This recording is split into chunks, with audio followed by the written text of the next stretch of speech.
वेतन भुगतान पर जिलों ने बरती लापरवाही, उच्चाधिकारी के पत्रों की अवहेलना। एचआरएमएस पोर्टल पर डीए और एचआरए नहीं किया जा रहा है अपडेट।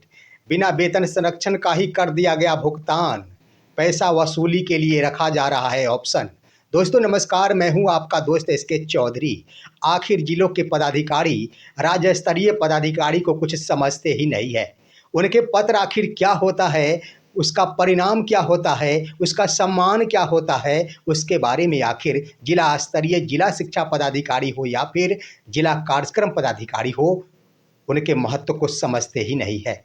वहीं पर अगर उच्चाधिकारी के पत्रों की अवहेलना अगर भूलवश शिक्षकों से भी हो जाती तो उस पर स्पष्टीकरण दाग दिया जाता है। लेकिन आज देखेंगे तो जहां हर हाल में अक्टूबर महीने का वेतन का भुगतान वेतन संरक्षण के साथ करना था, वहां पर बिहार के दो ऐसे जिलों ने आखिर राज्य मुख्यालय के पत्रों की अवहेलना करते हुए पुराना वेतन ही भुगतान कर दिया है। वहीं पर आप गौर करेंगे तो जिन सभी का भी आखिर वेतन का भी भुगतान किया गया, तो ना तो एचआरएमएस पोर्टल पर एचआरए को अपडेट किया जा रहा है और ना ही डीए को अपडेट किया जा रहा है। आखिर क्यों? आइए आज के इस वीडियो में हम विस्तार पूर्वक चर्चा करते हैं। लेकिन दोस्तों, मेरे इस चैनल सुसत्य वचन को जरूर सब्सक्राइब कर लेंगे। दोस्तों, आप सभी को मालूम है कि आखिरी तौर पर वित्त विभाग के द्वारा भी आदेश दिया गया कि 21 अक्टूबर 2025 से अग्रिम भुगतान अक्टूबर महीने का होना चाहिए। साथ ही साथ शिक्षा विभाग के द्वारा 22 अक्टूबर को भी यह पत्र जारी कर दिया गया कि किसी भी सूरत में वेतन भुगतान किसी भी शिक्षक का अक्टूबर महीने का लंबित नहीं रहना चाहिए। लेकिन आखिर दोनों ही पत्रों पर आप गौर करेंगे तो ये तो बात सत्य है कि वेतन भुगतान करना जिला स्तरीय पदाधिकारियों की हर हाल में दायित्व बन जाता है, क्योंकि छठ महापर्व है, दीपावली तो समाप्त हो गए। यहाँ पर एक तरफ देखेंगे तो उच्चाधिकारी के आदेशों का अवहेलना इस रूप में किया जा रहा है कि बिना वेतन संरक्षण का ही वेतन का भुगतान कर दिया गया। आखिर क्यों? दोस्तों, वो जिला है बिहार की वो दो जिले, जिसमें एक है गयाजी जिले और दूसरा है बिहार का समस्तीपुर जिला, जहां विशिष्ट शिक्षकों का वेतन भुगतान कर दिया गया, परंतु उनका एचआरएमएस पोर्टल पर वेतन अपडेट नहीं किया गया, जिसके कारण वेतन संरक्षण से वो सभी वंचित रह गए। आखिर उच्चाधिकारी जो राज्य मुख्यालय से पत्र जारी किया गया, उसकी अवहेलना सीधे तौर पर की गई है। जरा सोचिए दोस्तों कि आखिर क्यों ऐसा किया गया।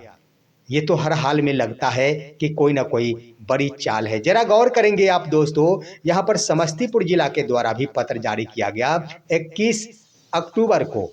तमाम प्रखंड शिक्षा पदाधिकारियों को आदेश दिया गया कि आप सभी 24 घंटे के अंदर एक्सेल सीट में विशिष्ट शिक्षकों का वो बेसिक पे इत्यादि बनाकर भेजना सुनिश्चित करें।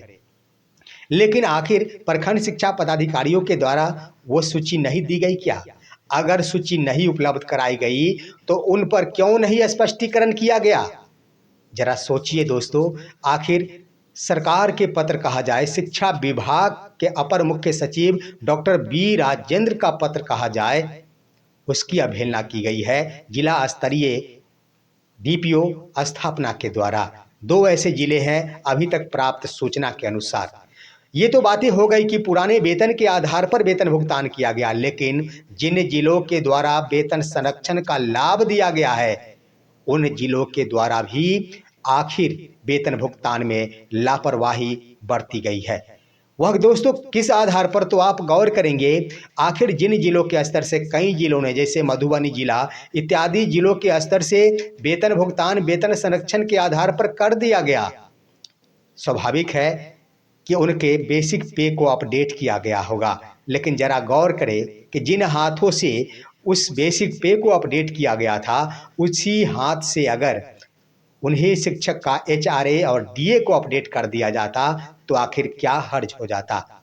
मेरा तो मानना है कि पूरे बिहार में एक भी जिलों के स्तर से अद्यतन एचआरए और डीए को अपडेट नहीं किया गया है।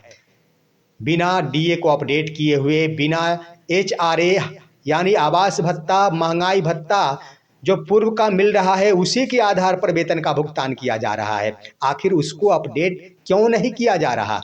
आखिर जिला स्तरीय पदाधिकारी करते तो करते क्या है? आखिर उन शिक्षक के डेटा को अपडेट बेसिक पे के रूप में किया जा रहा है, लेकिन लगे हाथों एचआरए, आवास भत्ता और महंगाई भत्ता को अपडेट क्यों नहीं किया जा रहा? ये तो बड़ा सवाल खड़ा कर दिया है। मामला एचआरए और डीए वर्तमान पहलू से जुड़ा हुआ नहीं है दोस्तों। आप गौर करेंगे तो विशिष्ट शिक्षक को छोड़ दिया जाए, बीपीएससी शिक्षक जो नवंबर 2023 में बहाल हुए थे, उस वक्त उन्हें जो डीए मिलना था, उस वक्त जो डीए मिल रहे थे वो मिलना प्रारंभ हो गया था। लेकिन दोस्तों उसके बाद जब डीए जब जनवरी 2024 में बढ़ाया गया, जुलाई 2024 में बढ़ाया गया, जनवरी 2025 में बढ़ाया गया, जुलाई 2025 में बढ़ाया गया, उसमें आप देखेंगे तो कई महीनों के बाद एक बार डीए को अपडेट किया गया। लेकिन वर्तमान आप देखेंगे तो वर्तमान का जो 58% डीए हुआ वो भी बीपीएससी शिक्षक को नहीं दिया गया। उसके बाद दोस्तों एचआरए तो पूर्व की भांति आज ही जिलों के द्वारा 4% दिया जा रहा है, जहां किसी को 6% देना चाहिए, किसी जिले में जो शहरी क्षेत्र है 7.5% देना चाहिए, नहीं दिया जा रहा। और आज की तारीख में आप देखेंगे तो पूरे बिहार भर के जितने भी शिक्षक हैं उन सभी का, खास तौर पर विशिष्ट शिक्षक हो या फिर बीपीएससी वाले नए बहाल शिक्षक हो, उन सभी का वेतन का भुगतान 50% महंगाई भत्ता की दर से किया जा रहा है। आखिर क्यों? इसका कारण दोस्तों आप जानेंगे तो आपके पैरों तले जमीन खिसक जाएंगे। दोस्तों यहाँ पर सिर्फ एक ऑप्शन रखा जाता है जिलों के स्तर से कि एरियर के भुगतान में शिक्षकों से वसूली की जाएगी, शिक्षकों से वसूली की जाएगी, एरियर भुगतान के नाम पर पैसे ऐंठे जाएंगे। बस इसीलिए क्योंकि उन सभी की निगाहें लग रखी थी कि वेतन संरक्षण के नाम पर वेतन फिक्सेशन होगा और वेतन फिक्सेशन के क्रम में प्रति शिक्षक से प्रखंड शिक्षा पदाधिकारी 500-500 रुपये कमाएंगे और डीपीओ के यहाँ 500-500 रुपये जाएंगे। लेकिन आखिर उनके इन मनसा पर पानी फेर दिया गया राज्य मुख्यालय एसीएस डॉक्टर बी राजेंद्र के द्वारा। और जब उस पर पानी फिरा तो जिलों ने शायद अपनी ओर से यह रणनीति बना ली कि हमें कर देना है भुगतान, लेकिन डीए को यूं ही छोड़ देना है, एचआरए को यूं ही छोड़ देना है। आखिर उनके या एरियर का भुगतान कब होगा? ये लापरवाही दर्शाती है दोस्तों। शिक्षा विभाग राज्य मुख्यालय से चाहे जो भी आदेश हो, उस आदेशों को जिला स्तरीय पदाधिकारी नहीं मानते हैं और सीधा सीधा बिहार के शिक्षक अगर इन्हीं पदाधिकारियों की बातों और पत्रों की अवहेलना करेंगे तो स्पष्टीकरण कर देंगे। कम से कम शिक्षकों को नैतिकता के पाठ पढ़ाने वाले तमाम पदाधिकारी को अपनी नैतिकता की पाठ पढ़ लेनी चाहिए। आखिर वो अपने से ऊपरी पदाधिकारी का सम्मान नहीं करेंगे, अपने से ऊपरी पदाधिकारी के पत्रों की अवहेलना करेंगे तो आखिर बिहार के शिक्षक क्यों नहीं करेंगे? उनसे जब स्पष्टीकरण पूछा जाएगा तो उनके द्वारा, शिक्षकों के द्वारा ये जवाब में स्पष्टीकरण के रूप में दिया जा सकता है कि महोदय, जिस तरह आपके द्वारा राज्य मुख्यालय के पत्रों की अवहेलना की जाती, उसी से मैंने सीखा है। दोस्तों यहाँ पर भ्रष्टाचार को आखिर बंद खत्म करने के लिए पहल नहीं की जाती है, शिक्षकों की समस्याओं को समाप्त नहीं किया जाता है, शिक्षकों की समस्याओं को और भी उलझा कर रखने की कोशिश की जाती है। इसका कारण क्या है दोस्तों? इसका कारण है कि शिक्षा विभाग के पदाधिकारियों के पास कोई काम है ही नहीं, कोई काम नहीं है। बैठे बैठे सिर्फ ब सिर्फ आखिर कैसे उलझाया जाए शिक्षकों को, इसी पर वो काम करते रहते हैं और कोई काम नहीं है। प्रखंड शिक्षा पदाधिकारी आखिर क्या करेंगे? उनके ऊपर दायित्व दिया गया है अनुश्रवण का, क्या करते हैं? कुछ नहीं करते। आखिर शिक्षा में गुणात्मक विकास के लिए क्या कदम उठाते हैं? कुछ भी नहीं। सिर्फ ब सिर्फ शिक्षकों को आखिर कैसे गुमराह किया जाए, उनकी समस्याओं को और भी मजबूत बनाया जाए, कमज़ोर नहीं मजबूत बनाया जाए और भी उसे जंजाल में फंसा कर रखा जाए, इसी दिशा में तो आखिर शिक्षा पदाधिकारियों के द्वारा कार्य किया जा रहा है। दोस्तों इस तरह से देख लिया जाए तो स्पष्ट हो चुका है कि बिहार के 2 जिलों ने वेतन संरक्षण जो एक अहम मसला था इस चुनावी वर्ष में, आला अधिकारी के फरमान को आखिर कुछ नहीं माना और बिना वेतन संरक्षण के ही शिक्षकों का भुगतान कर दिया। मैं कहना चाहता हूं ऐसे पदाधिकारी, ऐसे तमाम जिलों के ऊपर एसीएस डॉक्टर बी राजेंद्र को कार्रवाई करनी चाहिए, क्योंकि इस चुनावी वर्ष में अगर आलाधिकारी के पत्रों की अवहेलना हुई है तो यह साधारण अवहेलना नहीं है। उसके बाद दोस्तों आप देखेंगे एरियर के भुगतान, ये तो मैंने बातें कर ली। कई ऐसे मुद्दे हैं जिसके आधार पर प्रखंड शिक्षा पदाधिकारी बस जो अधिकार नहीं है उस तरफ फरमान जारी करते हैं। आप देखेंगे काराकाट काराकाट प्रखंड जो रोहतास जिले के हैं, वहां से एक पत्र जारी किया गया है। वहां के प्रखंड शिक्षा पदाधिकारी ने डीपीओ रोहतास को एक पत्र लिखा है, वो पत्र भी आपके स्क्रीन पर है।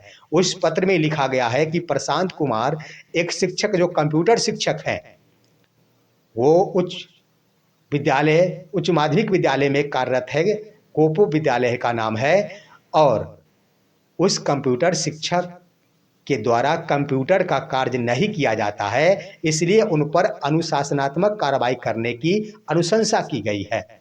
उन पर आरोप यह गढ़ा गया है कि संकुल समन्वय के द्वारा यह सूचना दी गई है कि कंप्यूटर शिक्षक कंप्यूटर के कार्य नहीं करते हैं। जब उनसे ई शिक्षा कोष संबंधी कार्य लिया जाता है तब उनके द्वारा इनकार कर दिया जाता है, इसलिए उच्चाधिकारी के आदेशों की अवहेलना के क्रम में इन पर कार्रवाई की जाए।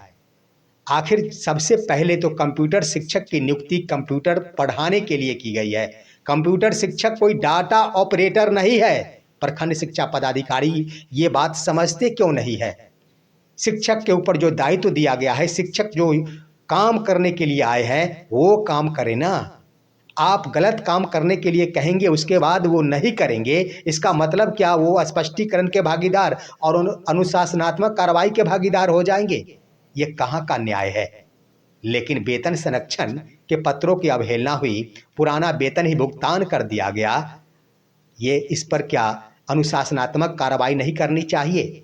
दोस्तों मैं तो कहना चाहूँगा कि शिक्षकों को हर हाल में नैतिकता का पाठ जरूर पढ़नी चाहिए और पढ़ानी चाहिए। एक बात जरूर है कि हर मुद्दे पर अगर भ्रष्टाचार को अपनाया जाता है तो शिक्षकों को चाहिए कि शिक्षकों की समस्याओं को शिक्षा विभाग के द्वारा चाहे जितने दिनों तक लंबित रखना है रखे, जितने दिनों तक HRMS पोर्टल को अपडेट नहीं करना है नहीं करे। लेकिन दोस्तों 1 रुपया भी अगर किसी के द्वारा मांग किया जाता है तो भूले से भी 1 रुपया आपके जेब से नहीं निकलना चाहिए।